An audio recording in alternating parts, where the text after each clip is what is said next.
Sun Devil fans, I'm Sandy Charles with DevilsDigest.com, and I'm joined by our publisher, Hoda Rubino, and we're here to preview this coming Saturday's game. ASU heads to their first road game to take on Texas Tech in Lubbock, Texas. Okay, Hod, this team, ASU, has had only two games, and they've had so much adversity.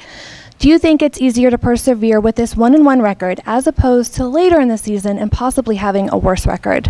Yeah, there's no doubt in my mind that if ASU is going to turn around their season, it's really going to have to start this weekend in Lubbock and next week when they get their Pac-12 opener playing at home against Oregon. I just feel that there's only so many physical and mental blows, if you will, that a team can take before they can realistically turn the season around. And I'm just talking about maybe just getting to 6-6 record at this point. I'm not even, really speaking beyond that, at least at this point of the season. But absolutely, I think that there has to be a sense of urgency really from week one. But I would say, especially after what ASU experienced the first 2 weeks, I would hope that sense of urgency is even stronger right now, early in September.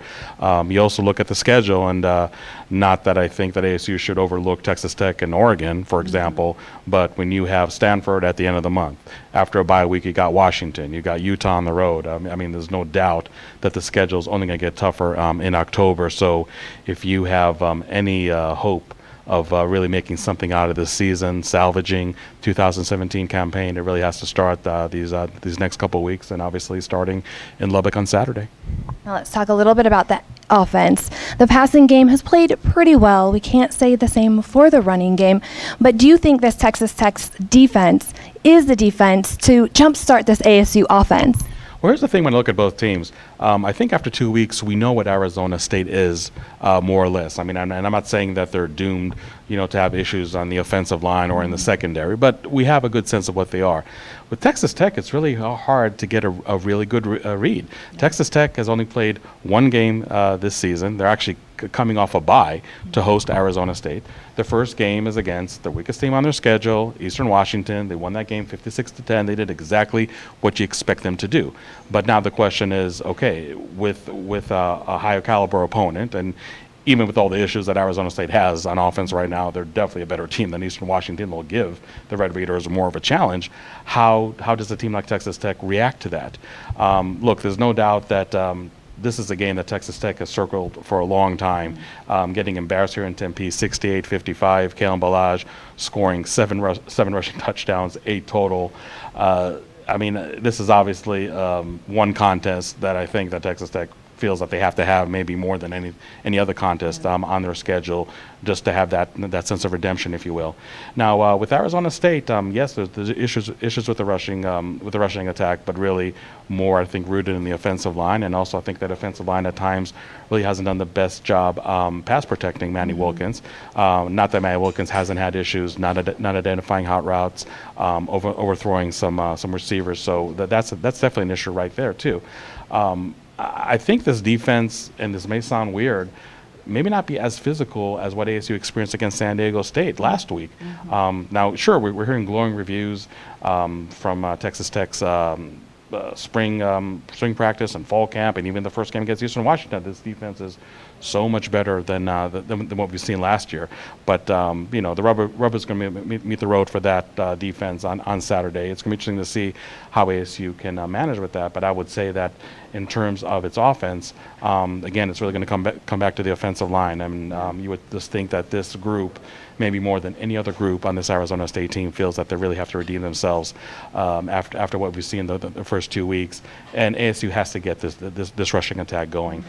So I'm not expecting Arizona State to have over 600 yards of offense like they did against Texas Tech last year. And it was extremely balanced. It was over 300 yards, both rushing the ball and passing. I don't expect ASU to put any close to that numbers, but I think the Arizona State offense could find some success, both passing and rushing. But again, it's going to come back to the offensive line. Okay, so let's talk about the ASU defense. This week presents different challenges as opposed to last week against San Diego State. The secondary is going to be heavily tested. Do you think this gives the run defense a chance to maybe redeem themselves? Yeah, absolutely. Again, everything we're hearing from Texas Tech is that their rushing game and their offensive line are more physical, more effective than they were last year. Again, we're not going to know that much until the game is played on Saturday, because you can't go just by full camp reports and a game against an FCS opponent to start your season. But but going back to the secondary, yes, absolutely. I think it's a huge test. And really, the secondary giving up 398 passing yards against New Mexico State in week 1, I feel that that's been somewhat glossed over and really not presented as an alarming stat. And when you and I talked 2 weeks ago, we could talk about, week 1, you're getting your feet wet, getting used to new coordinators, obviously a lot of inexperience in the secondary. But still, I think when you look at that stat, that is alarming. Just because New Mexico State, even being a lesser opponent and all that, was never known to have such an explosive aerial attack. And the fact that they were able to do that to the ASU secondary, I think is a concern. Now, last week, obviously, they played a team like San Diego State, which was almost uninterested in really passing the ball, and even the big passing play they had for a touchdown was really more an assignment error on the linebacker for Arizona State rather than the secondary. But there's no doubt that this is going to be one of their biggest tests. When you play an air raid, you as a secondary player in the defensive backfield, your head has to be on a swivel. And it'll be interesting to see how Arizona State is able to deal with that challenge. But as far as the run defense, yes, I think they, just like I think the offensive line, for example, really took a lot of criticism the first 2 weeks, and they're facing a team that I don't think maybe runs the ball that well. Definitely not compared to San Diego State, and maybe not as well as New Mexico State. So, again, you can go by the reports that Texas Tech is going to present more of a challenge than they did last year in the rushing attack. But I think the run defense actually should have a better day on Saturday compared to the defensive backfield.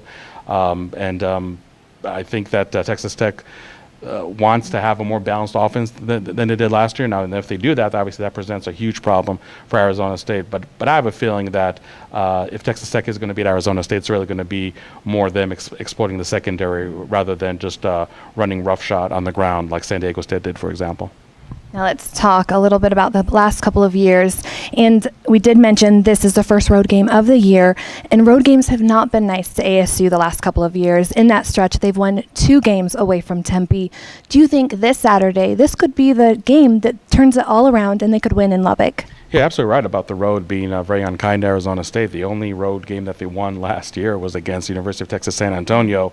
And if you guys recall that game, that was a game where Arizona State was trailing in double digits going into the fourth quarter. Now, if you're looking for the last time that Arizona State beat a Power 5 non-conference team on the road, you have to go all the way back to 2006, the last year that Dirk Cutter was here in Tempe, and they actually beat Colorado while they were still in the Big 12. So the record, the trend, however you want to phrase it, does not look kindly to Arizona State when it comes to that regard.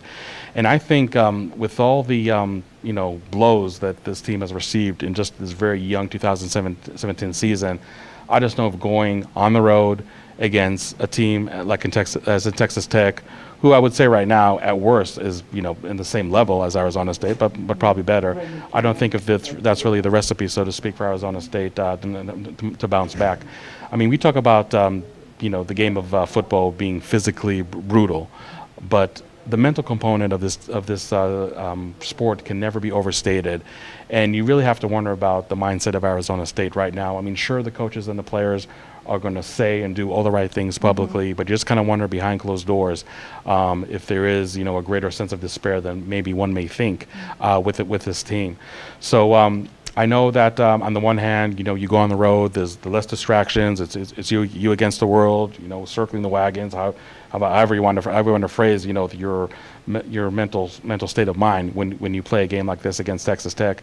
But I just feel that at the end of the day, the trends that we saw both on offense and defense with Arizona State, I don't see them taking a sharp turn for the better in Lubbock on Saturday. So I'm predicting Texas Tech to win this game 48-28. Wow. Thank you so much, Hode. So much great insight. For Hode Rubino, I'm Sandy Charles. Keep it right here at DevilsDigest.com, as we will be in Lubbock, Texas, bringing you all the news. Keep it at DevilsDigest.com.